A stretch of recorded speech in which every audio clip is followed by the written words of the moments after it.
ئەگەر ئەم 100,000 نەفەرەکە کۆی ئەەکەیتەوە لە مزگەوتێکە لە خانوویەکە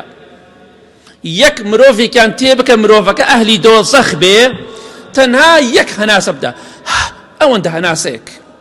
یەک هەناسەی ئەهلی دۆزەخ هەناسەکەیان بەر بکەوێ مزگەوتەکە و ئەوەشی لە ناو مزگەوتەکەدایە هەمووی دەسووتێ واتە دار و بەرد و مرۆڤ هەمووی دەسووتێنێ تەنها هەناسەیەکی ئەهلی دۆزەخ کەواتە هەناسەکەیشیان پەنا بەخوا ئاگرە لە دۆزەخدا پەنا بەخوای گەورە خوا بمان پارێزێ هەوایەکی سارد و خۆش و فێنک نییە کەواتە خۆتی لێ پارێزە بەچی بە عیبادەتی خوا بەوە نابێ بڵێ بن بەهەشتیم ئەبێ هەوڵی بۆ بدەی ئەبێ خۆتی بۆ ماندووکەی دۆزەخ تەنها بۆ کافر نییە ئەوە لە مێشکت دەرکە لە عەقڵت دەرکە لە دڵت دەرکە دۆزەخ بۆ کافر و بۆ موسڵمان و بۆ منافق و بۆ ئەو کەسانەیە کە تاوانەکانیان زیاترە لە چاکەکانیان وا نەزانی بەس بۆ کافر و بێدین دانراوە بۆ کەسانە دانراوە کە خوا ناناسن و بەتەنها نایپەرستن هەوایەکی سارد و خۆش و فێنک نییە شەماڵێک نییە لە دۆزەخدا بەڵکو پڕە لە دووخان واتە لە دووکەڵ دووکەڵە بەڵام دووکەڵێکی ڕەش بۆنێکی ناخۆش یعنی ئەگەر مرۆڤێک دە مرۆڤ بێنی هەمووی بسووتێنی ئەو ناوە بۆنی چی لێ دێت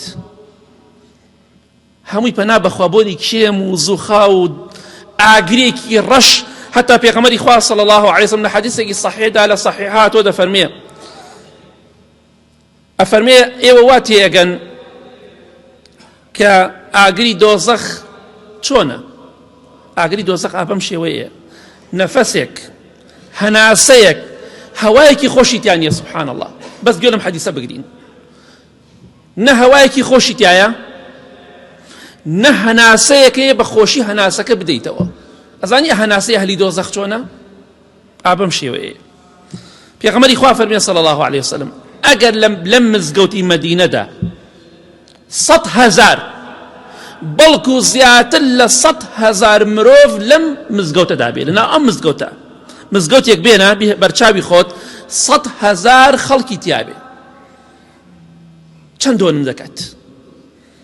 أفرمي وفيهم رجل من أهل النار فتنفس فأصابهم نفسه لاحترق المسجد ومن فيه نعوذ بالله أو أهل دوزخة أو هناسي أهل دوزخة أجل أمسط هزار نفرك كوي أكيدو لمزقوتك على خانويك يك مروفي كان تيبك مروفك أهل دوزخ بي تنها يك هناس أبدا أو أنت هناسيك یەک هەناسەی ئەهلی دۆزەخ هەناسەکەیان بەر بکەوێ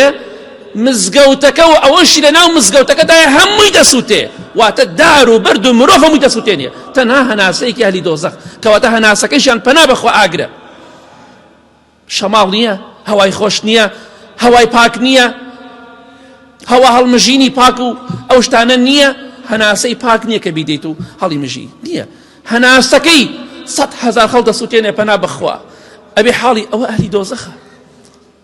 کە بێ کەواتە خۆتمان دووکە مەڵێ من بەهەشتیم